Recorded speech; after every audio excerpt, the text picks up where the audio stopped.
ನಮಸ್ತೆ ಎಲ್ರಿಗೂ. ನೀವು ನೋಡ್ತಾ ಇರೋದು ಒನ್ ಇಂಡಿಯಾ ಕನ್ನಡ. ನಾನು ಪ್ರತಿಮಾ. ಒಂದು ಕಡೆ 3 ವಿಧಾನಸಭಾ ಕ್ಷೇತ್ರಗಳ ಉಪಚುನಾವಣೆ, ಇನ್ನೊಂದು ಕಡೆ ಸರ್ಕಾರಕ್ಕೆ ತಲೆನೋವಾಗಿರೋ ವಕ್ಫ್ ಆಸ್ತಿ ವಿವಾದ. ಮುಖ್ಯಮಂತ್ರಿ ಸಿದ್ದರಾಮಯ್ಯನವರು, ಉಪಮುಖ್ಯಮಂತ್ರಿ ಡಿ.ಕೆ. ಶಿವಕುಮಾರ್ ಅವರು ಸೇರಿದ ಹಾಗೆ ಕಾಂಗ್ರೆಸ್ನ ಮುಂಚೂಣಿ ನಾಯಕರೆಲ್ಲ ಈಗ ಒಂದು ರೀತಿ ಕಂಗಾಲಾಗ್ಬಿಟ್ಟಿದ್ದಾರೆ. ಯಾಕಂದರೆ ಬಹಳ ಇಂಪಾರ್ಟೆಂಟ್ ಅಂತಂದರೆ ಈ ಇಡೀ ವಿವಾದ ಈಗ ವಸತಿ ಸಚಿವ ಜಮೀರ್ ಅಹಮದ್ ಅವರನ್ನ ಗುರಿ ಮಾಡಿಕೊಂಡಿರೋದು. ಅದರ ಜೊತೆಗೆ ಕಾಂಗ್ರೆಸ್ನ ಹಿರಿಯ ಸಚಿವರು, ಮುಖಂಡರು ಅವರ ವಿರುದ್ಧ ಹೈಕಮಾಂಡ್ಗೆ ದೂರು ಕೊಟ್ಟಿರೋದು ಕೂಡ ಈ ವಿಷಯದ ಬಗ್ಗೆ ಇರೋ ಸೀರಿಯಸ್ನೆಸ್ ಎಷ್ಟಿದೆ ಅನ್ನೋದಕ್ಕೆ ಕಾರಣ ಆಗುತ್ತೆ. ಯಾಕಂದರೆ ಈ ವಿಚಾರವನ್ನು ತುಂಬ ಸೀರಿಯಸ್ ಆಗಿ ಕನ್ಸಿಡರ್ ಮಾಡಿರೋ ಎಐಸಿಸಿ ಅಧ್ಯಕ್ಷ ಮಲ್ಲಿಕಾರ್ಜುನ್ ಖರ್ಗೆ ಮುಖ್ಯಮಂತ್ರಿ ಸಿದ್ದರಾಮಯ್ಯ ಹಾಗೆ ಡಿ.ಸಿ.ಎಂ ಡಿ.ಕೆ. ಶಿವಕುಮಾರ್ ಅವರನ್ನ ತರಾಟೆಗೆ ತೆಗೆದುಕೊಂಡಿದ್ದಾರಂತೆ. ಯಾಕಂದ್ರೆ ರಾಜ್ಯದಲ್ಲಿ ಉಪಚುನಾವಣೆ ಆಗ್ತಾ ಇರೋ ಹೊತ್ತಲ್ಲೇ ಈಗ ಒಂದು ರೀತಿ ಈ ವಿವಾದ ಬಿಗಡಾಯಿಸ್ತಾ ಇದೆ. ಮುಂದಿನ ದಿನಗಳಲ್ಲಿ ಮಹಾರಾಷ್ಟ್ರ ವಿಧಾನಸಭಾ ಚುನಾವಣೆ ಮೇಲೂ ಕೂಡ ಎಫೆಕ್ಟ್ ಉಂಟು ಮಾಡಬಹುದು. ಹಾಗೆ ಕಾಂಗ್ರೆಸ್ ಪಕ್ಷಕ್ಕೆ ಇದೊಂದು ರೀತಿ ಸಮಸ್ಯೆಯನ್ನ ಫೇಸ್ ಮಾಡಬೇಕಾಗಿ ಬರಬಹುದಾದಂಥ ಸಿಚುವೇಶನ್ ಕ್ರಿಯೇಟ್ ಮಾಡುತ್ತೆ ಅಂತ ಒಂದು ಅಸಮಾಧಾನ ಹೈಕಮಾಂಡ್ ಇರೋದು ಕೂಡ ಕಾಣಿಸ್ತಾ ಇದೆ. ಅದರಲ್ಲೂ ತುಂಬಾ ಇಂಪಾರ್ಟೆಂಟ್ ಅಂತಂದ್ರೆ ಈಗಿನ ಬೈ ಎಲೆಕ್ಷನ್ನಲ್ಲಿ ಇದನ್ನೇ ಮುಖ್ಯವಾದ ಅಸ್ತ್ರ ಮಾಡಿಕೊಂಡಿರೋ ರಾಜ್ಯ ಬಿಜೆಪಿ ಕಾಂಗ್ರೆಸ್ನ ವಿರುದ್ಧ ರಾಜ್ಯಾದ್ಯಂತ ಪ್ರತಿಭಟನೆ ಮಾಡ್ತಾ ಇದೆ. ಆದರೆ ಆ ಪಕ್ಷದಲ್ಲೂ ಹೋರಾಟ ರೂಪಿಸೋ ವಿಚಾರದಲ್ಲಿ ಒಂದು ರೀತಿ ಒಮ್ಮತ ಅನ್ನೋದು ಕಾಣಿಸ್ತಾ ಇಲ್ಲ. ಹಿರಿಯ ಮುಖಂಡ ಶಾಸಕ ಬಸನಗೌಡ ಪಾಟೀಲ್ ಯತ್ನಾಳ್ ತನ್ನದೇ ಪ್ರತ್ಯೇಕ ಹೋರಾಟದ ಹಾದಿ ಹಿಡಿಯೋ ಮೂಲಕ ರಾಜ್ಯ ಬಿಜೆಪಿ ಅಧ್ಯಕ್ಷ ಬಿ.ವೈ. ವಿಜಯೇಂದ್ರ ಅವರ ವಿರುದ್ಧ ಬಹಿರಂಗವಾಗಿ ಒಂದು ರೀತಿ ಸವಾಲು ಹಾಕ್ತಾ ಇದ್ದಾರೆ. ಅಸಮಾಧಾನ ಇದೆ ಅನ್ನೋದನ್ನು ತೋರ್ಪಡಿಸ್ಕೊಳ್ತಾ ಇದ್ದಾರೆ. ವಿಜಯಪುರದಲ್ಲಿ ಅವರು ಮಾಡಿದಂತಹ ಅಹೋರಾತ್ರಿ ಧರಣಿಯಲ್ಲಿ ಕೇಂದ್ರ ಸಚಿವೆ ಶೋಭಾ ಕರಂದ್ಲಾಜೆ ಕೂಡ ಜೊತೆಯಲ್ಲಿದ್ದರು. ಸೊ ಬಿಜೆಪಿ ವಲಯದಲ್ಲಿ ಇದೊಂದು ರೀತಿ ಆಶ್ಚರ್ಯಕ್ಕೂ ಕೂಡ ಕಾರಣ ಆಯಿತು. ಅನೇಕ ಊಹಾಪೋಹಗಳಿಗೂ ಕೂಡ ಇದು ಕಾರಣ ಆಯಿತು ಅಂತ ಹೇಳ್ಬೋದು. ಯಾಕಂದ್ರೆ ಈ ಹಿಂದೆ ಶೋಭಾ ಕರಂದ್ಲಾಜೆ ಅವರ ವಿರುದ್ಧ ಕೂಡ ವಾಗ್ದಾಳಿ ಮಾಡ್ತಾ ಇದ್ರು. ಈಗ ಅವರ ಹೋರಾಟಕ್ಕೆ ಶೋಭಾ ಅವರು ಕೂಡ ಸಾಥ್ ಕೊಟ್ಟಿದ್ದಾರೆ. ಇರಲಿ ಅದೊಂದು ಕಡೆ. ಯಾಕಂದ್ರೆ ಈ ಹಿಂದೆ ಮಾಜಿ ಸಿಎಂ ಬಿ.ಎಸ್. ಯಡಿಯೂರಪ್ಪ ಅವರ ಕಟ್ಟ ಬೆಂಬಲಿಗರೆಂದೇ ಗುರುತಿಸಿಕೊಂಡಿದ್ದ ಶೋಭಾ ಅವರು ಯಡಿಯೂರಪ್ಪ ಹಾಗೂ ಅವರ ಕುಟುಂಬದ ವಿರುದ್ಧ ಬಹಿರಂಗವಾಗಿ ಹೇಳಿಕೆಗಳನ್ನು ಕೊಡುವ, ಬಂಡಾಯ ಸಾರುವಂತಹ ಯತ್ನಾಳ್ ಅವರ ಹೋರಾಟಕ್ಕೆ ಬೆಂಬಲ ಸೂಚಿಸಿ ಧರಣಿಯಲ್ಲಿ ಪಾಲ್ಗೊಂಡಿದ್ದು ಯಾಕೆ ಅನ್ನೋ ಪ್ರಶ್ನೆ ಸದ್ಯ ಬಿಜೆಪಿ ವಲಯದಲ್ಲಿ ಒಂದು ರೀತಿ ಕನ್ಫ್ಯೂಷನ್ಗೆ ಕಾರಣ ಆಗಿದೆ. ಇನ್ನು ಈ ಇಡೀ ವಕ್ಫ್ ವಿವಾದವನ್ನ ಯೂಸ್ ಮಾಡಿಕೊಂಡು ಅದರ ಪೂರ್ಣ ರಾಜಕೀಯ ಲಾಭ ಪಡೆಯುವುದಕ್ಕೆ ಪ್ಲಾನ್ ಮಾಡಿರುವಂತಹ ಯತ್ನಾಳ್ ಪ್ರತ್ಯೇಕ ಧರಣಿಯೇ ಒಂದು ರೀತಿ ದೊಡ್ಡ ಸುದ್ದಿಯಾಗಿ ರಾಜ್ಯದ ಗಮನ ಸೆಳೆದಿದೆ. ವಿಜಯಪುರ ಸೇರಿದ ಹಾಗೆ ರಾಜ್ಯದ ಅನೇಕ ಜಿಲ್ಲೆಗಳಲ್ಲಿ ರೈತರ ಬೆಲೆ ಬಾಳುವ, ಫಸಲು ಕೊಡುವಂತಹ ಬೃಹತ್ ಪ್ರಮಾಣದ ಕೃಷಿ ಜಮೀನನ್ನ ವಕ್ಫ್ ಆಸ್ತಿ ಅಂತ ಪರಿಗಣಿಸುವ ಮೂಲಕ ರೈತರಿಗೆ ನೋಟಿಸ್ ಕೊಟ್ಟಿರೋದು ಕೂಡ ವಿವಾದಕ್ಕೆ ಕಾರಣ ಆಯಿತು.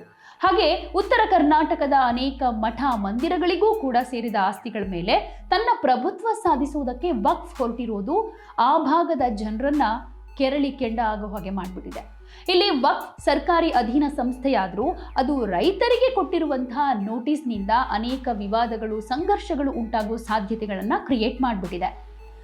ಆರಂಭದಲ್ಲಿ ಈ ನೋಟಿಸ್ ಕೊಟ್ಟ ಮೇಲೆ ಆ ಪ್ರಕ್ರಿಯೆಯನ್ನ ಸಮರ್ಥಿಸಿಕೊಂಡಿದ್ದಂತಹ ಸಚಿವ ಜಮೀರ್ ನಡೆ ಕೂಡ ಕಾಂಗ್ರೆಸ್ನಲ್ಲಿನ ಅವರ ವಿರೋಧಿ ಗುಂಪಿಗೆ ಅವರ ವಿರುದ್ಧ ದೂರು ಕೊಡೋದಕ್ಕೆ ಅವಕಾಶ ನೀಡಿತು. ರಾಜ್ಯದಲ್ಲಿ ಕಾಂಗ್ರೆಸ್ ಸರ್ಕಾರ ಅಧಿಕಾರಕ್ಕೆ ಬಂದಾಗ್ಲಿಂದ ಜಮೀರ್ ಮುಖ್ಯಮಂತ್ರಿ ಪದವಿಯ ಅಧಿಕಾರ ಹಂಚಿಕೆ ಬಗ್ಗೆ ಸಿದ್ದರಾಮಯ್ಯ ಪರವಾದ ಹೇಳಿಕೆಗಳನ್ನು ಕೊಡೋ ಮೂಲಕ ಸ್ವಾಮಿ ನಿಷ್ಠೆ ಎಷ್ಟಿದೆ ಅನ್ನೋದನ್ನ ತೋರಿಸ್ಕೊಂಡು ಬರ್ತಾ ಇದ್ರು. ಇದು ಕಾಂಗ್ರೆಸ್ನಲ್ಲಿ ವಿವಾದಕ್ಕೂ ಕಾರಣ ಆಗಿ ಅವರ ವಿರುದ್ಧವೇ ಕ್ರಮ ಕೈಗೊಳ್ಳಬೇಕು ಅನ್ನೋ ಕೂಗು ಅನೇಕ ನಾಯಕರ ಮನಸ್ಸಲ್ಲಿತ್ತು. ಆಗ ಮುಖ್ಯಮಂತ್ರಿ ಸಿದ್ದರಾಮಯ್ಯನವರೇ ಮುಂದಾಗಿ ವಿವಾದವನ್ನ ತಣ್ಣಗಾಗಿಸೋ ಮೂಲಕ ತನ್ನ ಶಿಷ್ಯನನ್ನ ಪಾರು ಮಾಡಿದ್ರು. ಆದರೆ ಈಗ ಪರಿಸ್ಥಿತಿ ಹಾಗಿಲ್ಲ, ಚೇಂಜ್ ಆಗಿದೆ. 3 ಕ್ಷೇತ್ರಗಳ ಉಪಚುನಾವಣೆ ಆಗ್ತಾ ಇರೋ ಈ ಟೈಮ್ನಲ್ಲೇ ಜಮೀರ್ ಈ ವಿವಾದವನ್ನ ಸಮರ್ಥನೆ ಮಾಡಿಕೊಂಡಿದ್ದು ಅವಕಾಶಕ್ಕಾಗಿ ಕಾಯ್ತಾ ಇದ್ದ ಅವರ ವಿರೋಧಿ ಪಡೆ ಆಕ್ಟಿವ್ ಆಗುವುದಕ್ಕೆ ಕಾರಣ ಆಗಿದೆ. ಮುಂದಿನ ದಿನಗಳಲ್ಲಿ ಫಲಿತಾಂಶ ನಿರೀಕ್ಷೆಯ ಮಟ್ಟಕ್ಕೆ ಬರದೇ ಇದ್ರೆ ಅದಕ್ಕೆ ಜಮೀರ್ ಅವರನ್ನೇ ಹೊಣೆ ಮಾಡೋದಕ್ಕೆ ಕಾಂಗ್ರೆಸ್ನ ಒಂದು ಗುಂಪು ಈಗಲೇ ಪ್ರಿಪರೇಷನ್ ಮಾಡ್ಕೊಳ್ತಾ ಇದೆ. ಸೊ ಇದರ ಹಿನ್ನೆಲೆಯಲ್ಲೇ ಇತ್ತೀಚೆಗೆ ಎಐಸಿಸಿ ಮಲ್ಲಿಕಾರ್ಜುನ ಖರ್ಗೆ ಅವರನ್ನ ಸಂಪರ್ಕ ಮಾಡಿರೋ ಕಾಂಗ್ರೆಸ್ನ ಅನೇಕ ನಾಯಕರು ಜಮೀರ್ ಅವರನ್ನ ಸುಮ್ಮನೆ ಇರಿಸಿ, ಇಲ್ದಿದ್ರೆ ಚುನಾವಣೆ ಮುಗಿದ ಮೇಲೆ ಸಂಪುಟದಿಂದ ಕೈ ಬಿಡಿ ಅಂತ ಮುಖ್ಯಮಂತ್ರಿ ಅವ್ರಿಗೂ ಕೂಡ ಸೂಚಿಸಿ ಅಂತ ಒತ್ತಡ ಹೇರಿದಾರಂತೆ. ಸ್ವತಃ ರಾಜ್ಯದಲ್ಲೇ ಪಕ್ಷದಲ್ಲಿ ಬಿಕ್ಕಟ್ಟು ಈ ರೀತಿ ವಿಕೋಪಕ್ಕೆ ತಿರುಗ್ತಾ ಇರೋದನ್ನ ನೋಡಿದಂತ ಮಲ್ಲಿಕಾರ್ಜುನ ಖರ್ಗೆ ಸಿದ್ದರಾಮಯ್ಯ ಅವರನ್ನ ಸಂಪರ್ಕ ಮಾಡಿ ಅಸಮಾಧಾನ ಏನೇನು ಅನ್ನೋದನ್ನ ಹೇಳ್ಕೊಂಡಿದ್ದಾರೆ. ಸೊ ಇದರಿಂದ ಒಂದ್ ರೀತಿ ಟೆನ್ಷನ್ ಆಗಿರೋ ಅವರು ಕೂಡಲೇ ಅಧಿಕಾರಿಗಳಿಗೆ ಆದೇಶ ಕೊಟ್ಟು ರೈತರಿಗೆ ಕೊಟ್ಟಿರೋ ನೋಟಿಸ್ ಅನ್ನ ವಾಪಸ್ ಪಡಿಬೇಕು ಅಂತ ಸೂಚನೆ ಕೊಟ್ಟಿದ್ದಾರೆ. ಹಾಗೆ ಯಾವುದೇ ಕೃಷಿ ಭೂಮಿಯನ್ನ ವಕ್ಫ್ ಮಂಡಳಿ ವಶಪಡಿಸಿಕೊಳ್ಳೋದಿಲ್ಲ ಅಂತ ಖಚಿತಪಡಿಸಿದ್ದಾರೆ. ಇದೊಂದು ರೀತಿ ಮೇಲ್ನೋಟಕ್ಕೆ ವಿವಾದ ತಣ್ಣಗಾದ ಹಾಗೆ ಕಾಣಿಸಿದ್ರು ಮುಂದಿನ ದಿನಗಳಲ್ಲಿ ಇದು ಮತ್ತೊಂದು ರಾಜಕೀಯ ಸಮಸ್ಯೆಯನ್ನ ಸೃಷ್ಟಿ ಮಾಡೋ ಸಾಧ್ಯತೆಗಳನ್ನ ಇಲ್ಲ ಅಂತ ಹೇಳೋಕ್ ಸಾಧ್ಯ ಇಲ್ಲ. ಇನ್ನು ಜಮೀರ್ ಅವರನ್ನ ಕೈ ಬಿಡುವಂತೆ ಒತ್ತಡ ಹೇರೋ ಮೂಲಕ ಮುಖ್ಯಮಂತ್ರಿ ಕೈ ಕಟ್ಟಿ ಹಾಕೋದಕ್ಕೂ ಕಾಂಗ್ರೆಸ್ನ ಇನ್ನೊಂದು ಗುಂಪು ತಯಾರಿ ಮಾಡಿರೋದನ್ನ ಆ ಪಕ್ಷದ ಮೂಲಗಳೇ ಒಪ್ಕೊಳ್ಳುತ್ತೆ. ವಕ್ಫ್ ಆಸ್ತಿ ವಿವಾದ ಭುಗಿಲೆದ್ದಿರೋ ಹಂತದಲ್ಲೇ ಇದನ್ನ ಕಾಂಗ್ರೆಸ್ ವಿರುದ್ಧದ ರಾಜಕೀಯ ಅಸ್ತ್ರವಾಗಿ ಬಳಸಿಕೊಳ್ಳೋದಕ್ಕೆ ಹೊರಟಿದ್ದಂತಹ ಬಿಜೆಪಿ ಆರಂಭದಲ್ಲೇ ಎಡವಿದ್ದು ಮತ್ತೊಂದು ವಿಪರ್ಯಾಸ. ಒಂದು ಪ್ರಮುಖ ಪ್ರತಿಪಕ್ಷವಾಗಿ ಈ ವಿಷಯವನ್ನ ಕೈಗೆತ್ಕೊಂಡು ರೈತರಿಗೆ ನ್ಯಾಯ ಕೊಡಿಸಬೇಕಾಗಿದ್ದ ಆ ಪಕ್ಷದ ವಿವಾದದ ಅಧ್ಯಯನಕ್ಕಾಗಿ ಸಮಿತಿ ರಚನೆ ಮಾಡಿದ ಸಂದರ್ಭದಲ್ಲೇ ಎಡವಿದ್ದು ಮತ್ತೊಂದು ದುರಂತ ಅಂತ ಹೇಳ್ಬೋದು.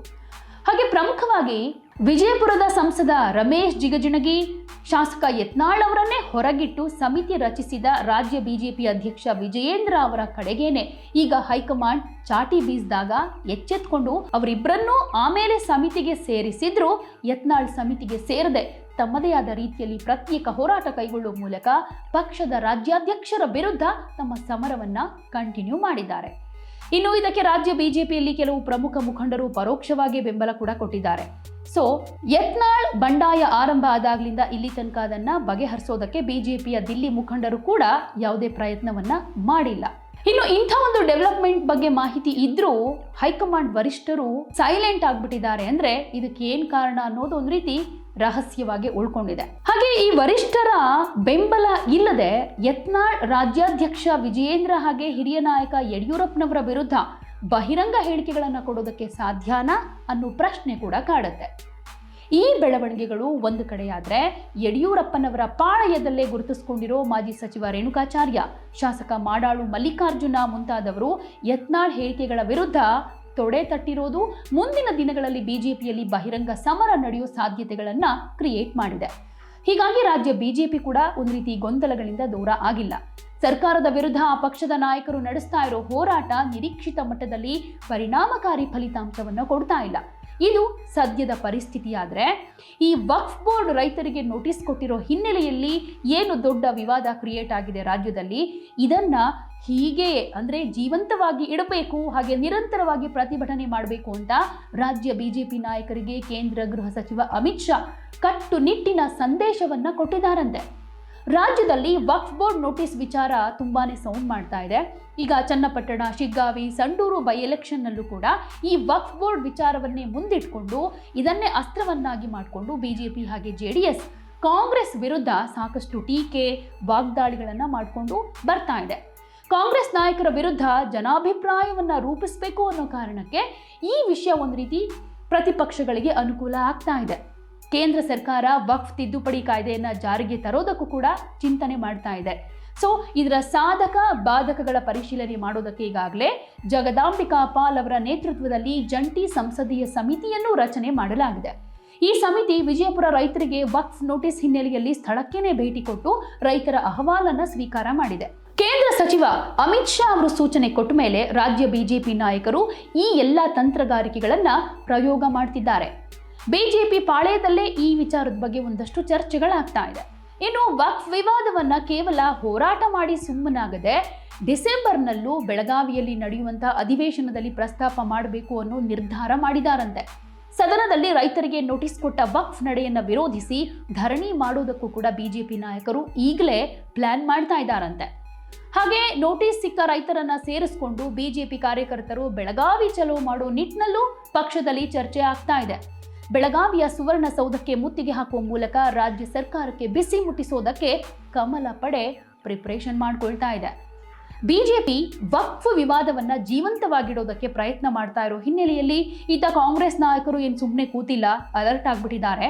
ಕಾಂಗ್ರೆಸ್ ನಾಯಕರಿಗೆ ಹೈಕಮಾಂಡ್ ಕೂಡ ಸೂಚನೆ ಕೊಟ್ಟಿರೋದ್ರಿಂದ ಯಾವುದೇ ವಿವಾದಕ್ಕೆ ಆಸ್ಪದ ಕೊಡಬಾರ್ದು ಅಂತ ತುಂಬಾ ಅಲರ್ಟ್ ಆಗಿರುವುದಕ್ಕೆ ಒಂದು ನಿರ್ದೇಶನ ಬಂದಿದೆ.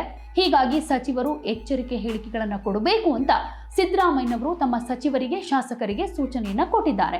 ಜೊತೆಗೆ ಅಮಿತ್ ಶಾ ಅವರು ಇತ್ತೀಚೆಗೆ ಹೇಳಿದ್ದಾರೆ, ಈ ಚಳಿಗಾಲದ ಸಂಸತ್ ಅಧಿವೇಶನದಲ್ಲೇ ಈ ವಕ್ಫ್ ತಿದ್ದುಪಡಿ ಕಾಯ್ದೆಯನ್ನ ಅಂಗೀಕಾರ ಮಾಡ್ತೀವಿ ಅಂತ. ಅದಾದ ಮೇಲೆ ಏನು ಬೆಳವಣಿಗೆಗಳಾಗುತ್ತೋ ಗೊತ್ತಿಲ್ಲ. ಅದಕ್ಕೂ ಮುಂಚೆ ಮಾತ್ರ ಸಾಕಷ್ಟು ಬೆಳವಣಿಗೆಗಳಾಗ್ತಾ ಇರೋದ್ರಿಂದ ಈ ವಕ್ಫ್ ವಿವಾದ ರಾಜ್ಯ ರಾಜಕೀಯದಲ್ಲಿ ಸಂಚಲನಕ್ಕೆ ಕಾರಣ ಆಗ್ತಾ ಇದೆ. ಒಟ್ಟಲ್ಲಿ ಈ ವಿಚಾರದಲ್ಲಿ ಎರಡೂ ಪಕ್ಷಗಳು ರಾಜಕೀಯ ಮಾಡ್ತಾ ಇರೋದನ್ನ ಗಮನಿಸಬಹುದು. ಇಲ್ಲಿ ರೈತರ ಪರವಾಗಿ ಇದೀವಿ ಅಂತ ಹೇಳ್ಕೊಳ್ತಾ ಇದ್ರು ಕೂಡ ಇವರಿಗೆ ರೈತರ ಪರವಾಗಿ ಇರೋದಕ್ಕಿಂತ ಹೆಚ್ಚಾಗಿ ಈ ವಿಷಯವನ್ನ ರಾಜಕೀಯವನ್ನಾಗಿ ಬಳಸ್ಕೊಂಡು ಆರೋಪ ಪ್ರತ್ಯಾರೋಪಗಳನ್ನ ಮಾಡ್ತಾ ತಮ್ಮ ಬೇಳೆ ಬೇಯಿಸ್ಕೊಳ್ಳೋ ಕೆಲಸವನ್ನ ಮಾಡ್ತಾ ಇರೋದಂತೂ ಅಷ್ಟೇ ಸತ್ಯ. ಈ ವಕ್ಫ್ ನೋಟಿಸ್ ಬಗ್ಗೆ ಬಿಜೆಪಿ ಮೇಲೆ ಕಾಂಗ್ರೆಸ್ ಕೂಡ ಆರೋಪ ಮಾಡ್ತಾ ಇದೆ. ಬಿಜೆಪಿ ಆಡಳಿತದ ಅವಧಿಯಲ್ಲೇ ವಕ್ಫ್ ನೋಟಿಸ್ ಜಾರಿಯಾಗಿತ್ತು ರೈತರಿಗೆ ಅಂತೆಲ್ಲ ಹೇಳ್ತಾ ಇದ್ದಾರೆ. ಬಟ್ ಇದನ್ನ ಬಿಜೆಪಿಯವರು ಒಪ್ಕೊಳ್ತಾ ಇಲ್ಲ, ಕಾಂಗ್ರೆಸ್ ಮೇಲೇನೆ ಗೂಬೆ ಕೂರಿಸ್ತಾ ಇದ್ದಾರೆ. ಸೊ ನಿಮಗೇನ್ ಅನ್ಸುತ್ತೆ?